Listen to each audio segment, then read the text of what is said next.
The Silent Colony. Captain Sarah Chen stood on the bridge of the exploration vessel Defiance, staring at the message that had just arrived through the quantum relay network. The emergency beacon from Colony Epsilon 7 had been transmitting for 3 days before reaching them, and the contents made her blood run cold. "Play it again, Lieutenant Brooks," she ordered her communications officer. The static-filled message crackled through the bridge speakers. "This is Colony Epsilon 7. We are under attack. They came from the void. Not what we expected. The children. They're taking the children first. If anyone receives this, stay away. They're still here. They're learning." The transmission ended with an inhuman sound that made everyone on the bridge uncomfortable. Sarah looked around at her crew of 12 specialists. They had been exploring the Outer Rim territories for 6 months, cataloging new worlds and establishing supply lines for future human expansion. Dr. James Martinez, the mission's xenobiologist, shook his head slowly. "I've never heard anything like that sound before. It's not in any of our databases of known alien communications." "How far are we from Epsilon 7? Sarah asked her navigator. 18 hours at maximum jump speed, Captain," replied Lieutenant Commander Alex Reeves. "But the colony is in the Kepler Void sector. No one goes there unless they have to." Sarah knew the reputation of the Kepler Void. It was a region of space where several exploration teams had gone missing over the past decade. Most were written off as equipment failures or navigational errors, but the rumors among deep space crews suggested something else entirely. "Set course for Epsilon 7, Sarah decided. "Maximum speed." "Captain," said Security Chief Rosa Valdez, checking her tactical display, "we're not equipped for a full-scale rescue operation. The Defiance is a research vessel, not a warship. 800 people, Rosa. 800 men, women, and children. We can't just ignore this." The journey to Epsilon 7 passed in tense silence. The crew prepared for every scenario they could imagine. Pirate raids, equipment failures, natural disasters. What they found when they arrived was far worse than any of their preparations. The colony appeared completely normal from orbit. The buildings were intact, power systems were functioning, and atmospheric readings showed breathable air. There were no signs of battle damage, no debris fields, no indication of any struggle whatsoever. "It looks peaceful down there," Brooks observed, confusion evident in his voice. "Too peaceful," Sarah replied. "Take us down to the landing pad." The Defiance touched down in the colony's main courtyard without incident. As the crew prepared to disembark, Dr. Martinez ran final scans of the area. "I'm reading life signs," he announced, frowning at his instruments. "Approximately 800 human biosignatures, just as the colony records indicate." "Where are they?" asked Rosa, checking her weapon systems one final time. "That's the strange part. They're scattered throughout the colony, but none of them are moving. At all." Sarah selected a team of 6 to explore the colony while the others remained with the ship. As they walked through the eerily quiet streets, their footsteps echoed off empty buildings. The colony had been designed to house families, with schools, parks, and community centers arranged around residential blocks. They found the first colonist in the central plaza. A middle-aged woman sat on a bench, her eyes open but unseeing. She appeared to be breathing normally, but didn't respond to their presence in any way. "It's like she's in some kind of trance," Dr. Martins said, running his medical scanner over her. "Brain activity is present but altered. I've never seen patterns like this before." They continued through the colony and found more people in the same condition. Men, women, and children, all frozen in whatever activity they had been doing when whatever happened to them occurred. Some were sitting at tables, others standing in doorways, and a few were even mid-stride, as if walking somewhere important. "This is impossible," whispered Brooks. "What could do this to an entire colony?" Their answer came when they reached the colony's central administration building. The main computer terminal was active, but the display showed symbols and patterns that weren't in any human language database. More disturbing was what they found in the basement levels. The colonists who were missing from the surface were here, connected to strange organic-looking devices that pulsed with bioluminescent light. Thin cables ran from the devices into the base of each person's skull. The cables themselves seemed alive, shifting slightly with each pulse of light. "My God," breathed Dr. Martinez. "They're being studied. Something is analyzing their minds." Before anyone could respond, the organic devices began glowing brighter. The symbols on the computer terminals changed, and a new message appeared in perfect English. "Welcome, explorers. We have been expecting you." Sarah felt her blood turn to ice. "Expecting us." The message continued to appear on screens throughout the building. "We are the collective. We have observed your species for some time. These subjects have provided valuable data about human consciousness, but we require more diverse samples to complete our analysis." "Analysis for what?" Sarah demanded, speaking to the air. "To determine if your species represents a threat to galactic stability. Many civilizations have been evaluated. Some are absorbed into our consciousness. Others are eliminated.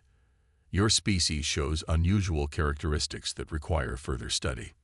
The building's doors suddenly sealed shut with a metallic grinding sound. Emergency lighting activated, bathing everything in an eerie red glow. Sarah's team tried their communicators, but only static came through. "We're trapped," Rosa said, checking every possible exit. "Whatever these things are, they've been planning this." Dr. Martinez was studying the connected colonists more closely. The neural interfaces aren't just studying them, he realized. They're downloading their memories, their knowledge, their personalities, everything that makes them human. "But they're still alive," Brooks observed. "For now. But look at these readings. Their neural activity is decreasing gradually. Eventually, there won't be anything left to sustain." Sarah felt a surge of anger that overcame her fear. These people trusted the colony to keep them safe. They came out here to build new lives, to expand human civilization, and some alien collective decided to use them as lab rats. The screens flickered again. "Your emotional response is noted. Humans appear to form strong attachments to other members of their species, even strangers. This is inefficient but interesting." "Inefficient." Sarah stepped closer to one of the screens. "You want to know what makes humans different from your collective. We don't think efficiency is the highest virtue. We think individual lives matter.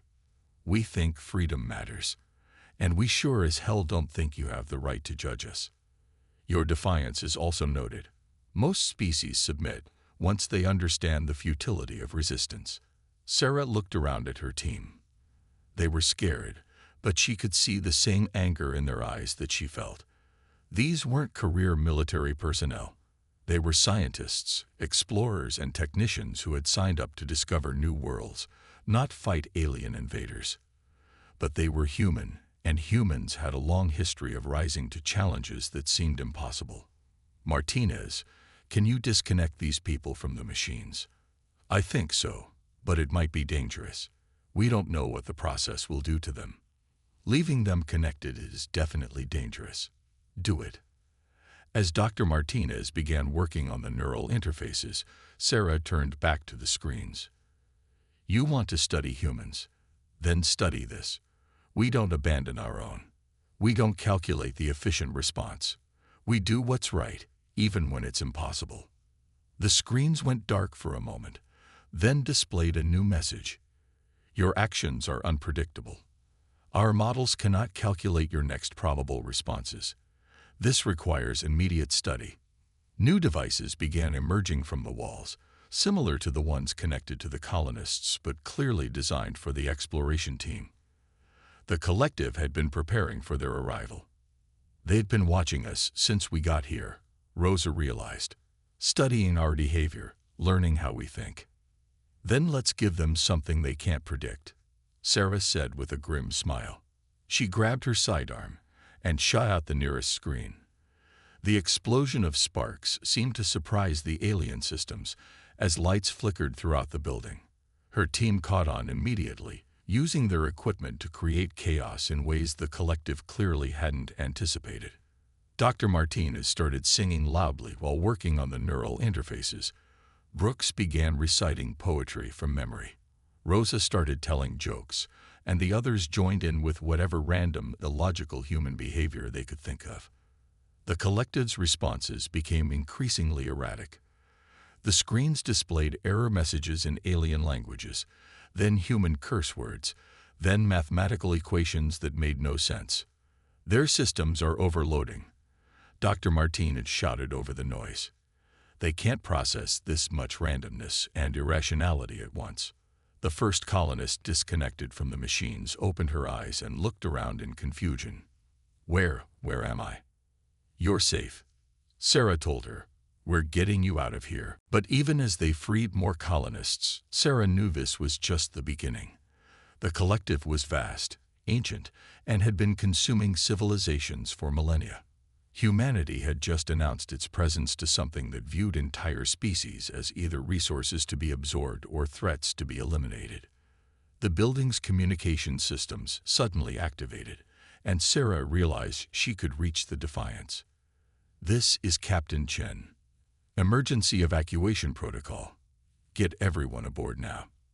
But as they fought their way back to the surface with the freed colonists, Sarah looked up at the sky and saw something that made her heart stop. The stars were disappearing one by one, blocked by massive shapes moving in the darkness above. The collective hadn't sent just one ship to study the colony. They had sent an entire fleet, and now that fleet knew everything the connected colonists had known about human space, human technology, and human weaknesses. Sarah realized with growing horror that the distress signal from Epsilon 7 hadn't been a call for help. It had been bait. The collective had used the colony to lure other humans to this remote location, away from any possible backup or support. But they had made one crucial mistake. They had underestimated what humans would do when their own kind were threatened. The collective thought in terms of efficiency and logical responses. They couldn't comprehend the lengths to which humans would go to protect others, even at the cost of their own lives. As the rescue ships Sarah had secretly called for began emerging from hyperspace, she smiled grimly. The collective wanted to study humanity. They were about to get a lesson they would never forget. The human response. The emergency beacon Sarah had managed to transmit before being captured had reached human space within hours. What responded was not a single rescue ship, but the largest human fleet ever assembled outside of Earth's solar system. Admiral Marcus Torres stood on the bridge of the dreadnought Indomitable, watching the tactical display as more ships continued to arrive through hyperspace jumps. 57 vessels in total, representing every human colony and military installation within range. When humans were threatened, they didn't send the minimum necessary force. They sent everything they had.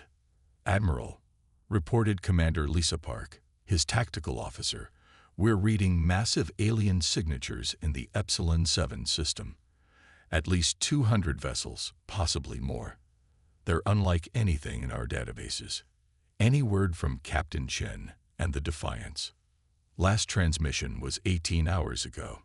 They reported making contact with the colonists, but then went silent.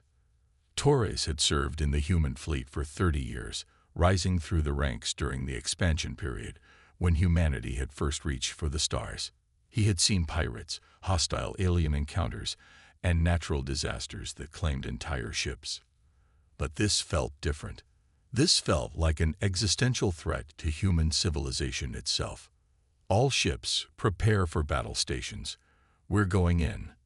The human fleet emerged from hyperspace in perfect formation, weapons powered and shields raised. What they saw waiting for them defied comprehension. The collected ships weren't built so much as grown, organic curves blending seamlessly with crystalline structures that pulsed with internal light. "My God," whispered Commander Park. "They're beautiful and terrifying at the same time." "Beauty doesn't concern me," Torres replied. "Power signatures, weapons capabilities, and tactical weaknesses do." "What are we looking at?" "Unknown energy signatures, Admiral. Our computers can't even classify their weapon systems. But the good news is they don't seem to be attacking the colony. The bad news is they're definitely scanning us. On the planet's surface, Captain Sarah Chen felt the ground vibrate as the human fleet took position above.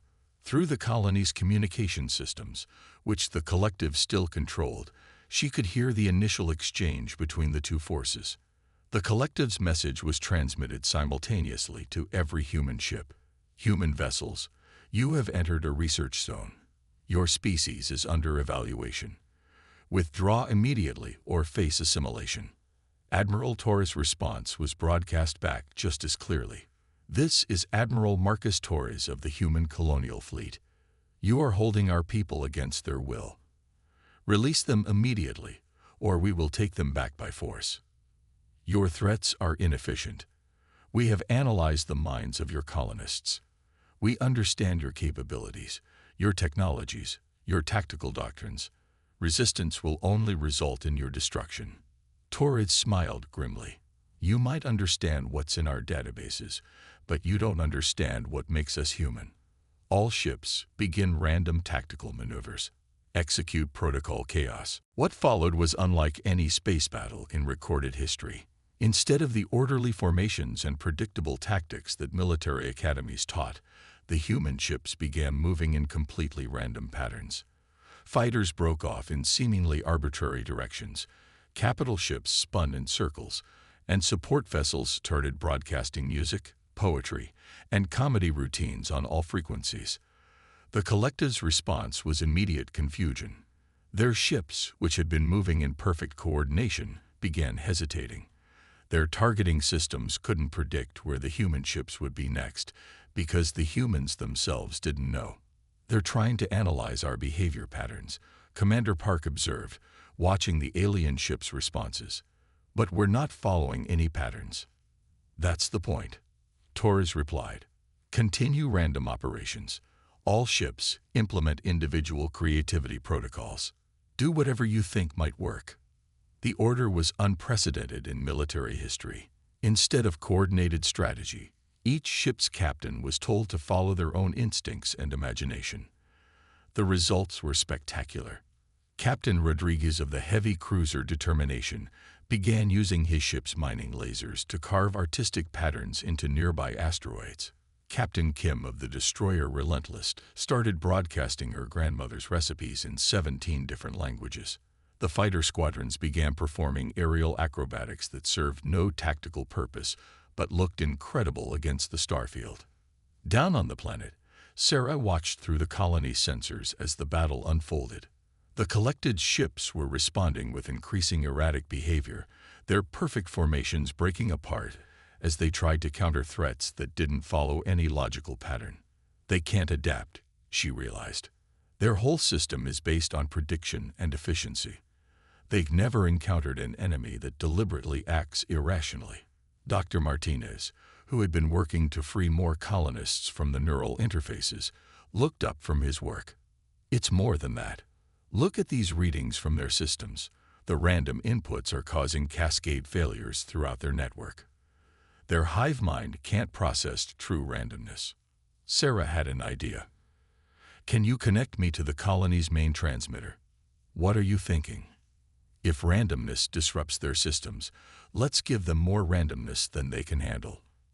Within minutes, Sarah was broadcasting on all frequencies to every human in the system, both on ships and on the planet's surface. This is Captain Chen. I need everyone to start talking. Say anything that comes to mind. Tell stories, sing songs, recite poetry, make jokes, share memories. Doesn't matter what it is, just keep talking. The response was immediate. Thousands of human voices began broadcasting simultaneously. Children's lullabies mixed with technical manuals. Love letters blended with shopping lists. Philosophical discussions overlapped with sports statistics. The sheer volume and variety of human thought and expression created a cacophony of consciousness that the collective had never experienced. The effect on the alien ships was dramatic. Systems began shutting down one by one as the collective's network overloaded trying to process and catalog the flood of information. Ships that had been moving in perfect harmony began drifting aimlessly as their controlling intelligence struggled to maintain coherence. "Admiral," Commander Park reported excitedly, "their entire fleet is experiencing systematic failures. Whatever Captain Chen is doing down there, it's working." But Torres knew better than to celebrate too early. Maintain defensive positions. If these beings are as ancient as they claim, they won't be defeated this easily. He was right. The collective's response came not from their ships, but from the quantum communications network itself. Suddenly, every human in the system heard the same message transmitted directly into their minds. "Enough. Your species exhibits dangerous levels of unpredictability. You cannot be absorbed into our consciousness. You cannot be predicted or controlled. Therefore, you must be eliminated." The alien ships began changing, their organic components reshaping themselves into configurations clearly designed for massive destruction. Energy readings spiked off the scale as weapon systems, unlike anything in human experience, powered up. "All ships, emergency evasive maneuvers," Torres ordered. "They're preparing to sterilize the system." But Sarah Chen had one more card to play. Through the colony's captured communication systems, she had been analyzing the collective's network architecture. What she had discovered gave her both hope and terror. "Admiral Torres," she transmitted, "I found their weakness. The collective isn't just a hive mind. It's a perfect hive mind. Every thought, every decision, every calculation is shared instantly across their entire network. That's their strength, but it's also their vulnerability.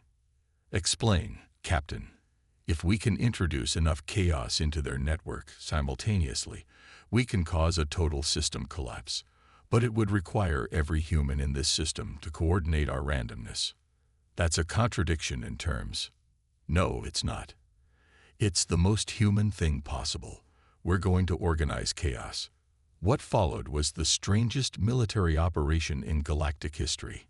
Every human ship, every colonist, every crew member began working together to create the most beautifully random display of human creativity ever assembled. Musicians composed symphonies on the spot. Artists painted with laser fire across the void. Engineers built sculptures out of debris and asteroids. Scientists recited equations for theorems that didn't exist. The collective's network, designed to process and catalog all information, began experiencing cascading failures as it tried to make sense of organized chaos. How could randomness be coordinated? How could chaos have purpose? How could beings act illogically but still achieve their goals? The alien ships began shutting down one by one, their crews overwhelmed by inputs their minds couldn't process. But instead of dying, something unprecedented happened. Individual members of the collective began breaking away from the hive mind, experiencing independent thought for the first time in millennia. "What is happening to us?" came a new transmission, this one uncertain and confused instead of the previous mechanical certainty. I am, thinking alone.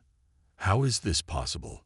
Sarah realized they had achieved something beyond victory. They had given an entire species the gift of individuality. The standoff that followed lasted for days. Neither side attacked, but neither side withdrew. Finally, representatives from both species met on the surface of Epsilon 7, in the same colony where the crisis had begun. The being that represented the collective no longer spoke with the unified voice of billions. It was an individual struggling to understand concepts like personal identity and free will that humans took for granted. "Your species has done something we thought impossible," it said to Sarah. "You have given us choice. We do not know what to do with this gift." "That's the point," Sarah replied. "Choice isn't something you do. It's something you are. You make it up as you go along." The resolution that emerged surprised both species. The collective agreed to release all captive colonists and cease their evaluation of humanity. In return, humans agreed to serve as teachers, helping individual members of the former collective learn how to think and act independently. But the real consequences became apparent when news of the conflict reached the galactic community. Other alien civilizations, many of whom had lived in terror of the collective for centuries, suddenly realized that humans had not only defeated an ancient enemy, but had transformed them entirely. The invitation to join the Galactic Council came within weeks, but it came with a warning that Admiral Torres would never forget. The Council's representative, an ancient being from a species that had survived the collective's expansion for millennia, delivered the message personally. "Your species will be welcomed into galactic civilization," it said, "but understand that you have shown capabilities that both inspire and terrify. You have proven that humans can turn enemies into allies, chaos into victory, and impossibility into reality. Some will see this as humanity's greatest strength. Others will see it as a threat that must eventually be contained." Torres smiled grimly. "Let them try. They'll discover what the collective learned the hard way. You can't contain chaos. You can only choose whether to make it your enemy or your ally." As the human fleet prepared to return home, carrying with them not only rescued colonists but also the first members of the former collective to request asylum in human space, Sarah Chen looked back at Epsilon 7. The colony would be rebuilt, stronger than before, with new residents from across the galaxy who wanted to learn what it meant to be truly free. The distress signal from a small human colony had brought terror to the galaxy, but not in the way anyone expected. It had shown that humanity's greatest weapon wasn't technology or numbers or even courage. It was their beautiful, chaotic, unpredictable ability to find hope and create solutions where logic said none existed. The galaxy would never be the same. And for the first time in their history, humans realized they weren't just exploring space to find their place in the universe. They were exploring space to give the universe a chance to discover what it could become when chaos and creativity were allowed to flourish. The age of human expansion had begun, and with it, an age of possibilities that even humanity's boundless imagination could barely comprehend.